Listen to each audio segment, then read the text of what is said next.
स्वागत है आप सभी का एमर्स एकेडमी के इस न्यू सेशन में, जिसमें हम बात करेंगे अंतर्राष्ट्रीय संबंधों के बारे में। जैसे कोरिया युद्ध में भारत की क्या भूमिका रही थी।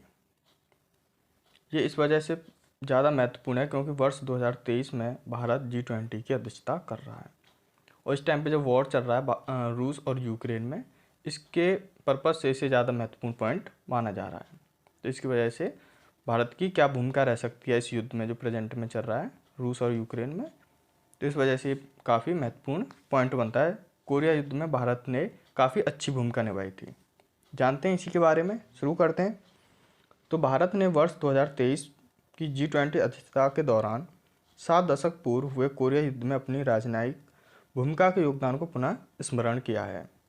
कोरिया युद्ध में भारत की भूमिका आंशिक रूप से सफल रही, फिर भी भारत की गणना उन देशों में की जाती है जिन्होंने युद्ध को समाप्त करने में योगदान दिया था। कोरिया युद्ध का घटनाक्रम जानते हैं। तो संघर्ष की जड़ वर्ष 1910 से 1945 के मध्य कोरिया पर जापानी नियंत्रण में निहित है।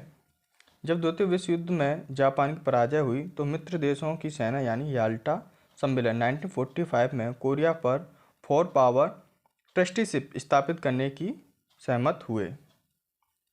हालांकि union of Soviet socialist Republic यानी USSR ने कोरिया पर आक्रमण किया और उत्तरी क्षेत्र पर नियंत्रण कर लिया, जबकि दक्षिण बाकी सहयोगियों मुख्य रूप से संयुक्त राज्य अमेरिका के अधीन रहा।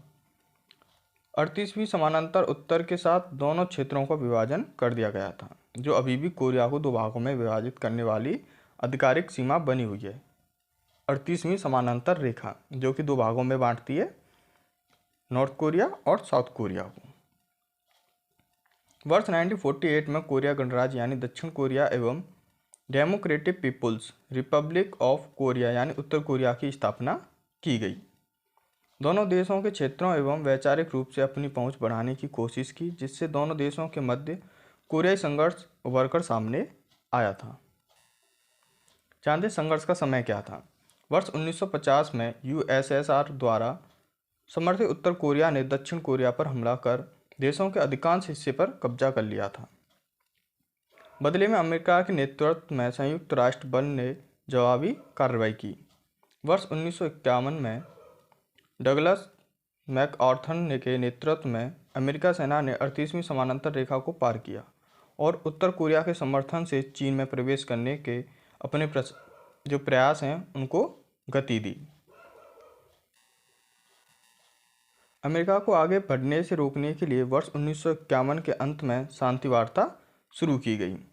भारत सभी प्रमुख हितधारकों यानी अमेरिका, USSR और चीन सहित कोरियाई प्रायद्वीपों में शांति वार्ता के सक्रिय रूप से शामिल रहा।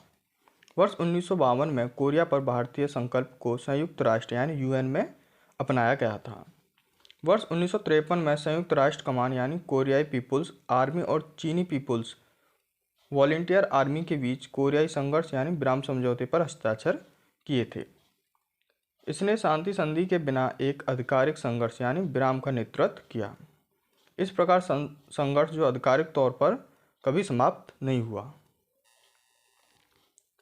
इसने कोरियाई असैन्यकृत जोन यानी DMZ की स्थापना का भी नेतृत्व किया, जो कि उत्तर कोरिया और दक्षिण कोरिया के बीच बफर जोन के रूप में कोरियाई प्रायद्वीप में भूमि की एक पट्टी है। दिसंबर 1991 में उत्तर और दक्षिण कोरिया में एक समझौते पर हस्ताक्षर किए, जिससे आक्रामकता से बचने के लिए सहमति व्यक्त की गई थी। कोरियाई संघर्ष में भारत की क्या भूमिका रही थी। जानते हैं भारत की क्या भूमिका थी इस युद्ध में।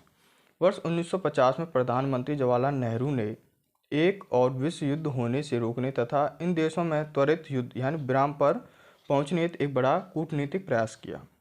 भारत द्वारा युद्ध विराम करने के कुछ प्रयास विफल भी रहे।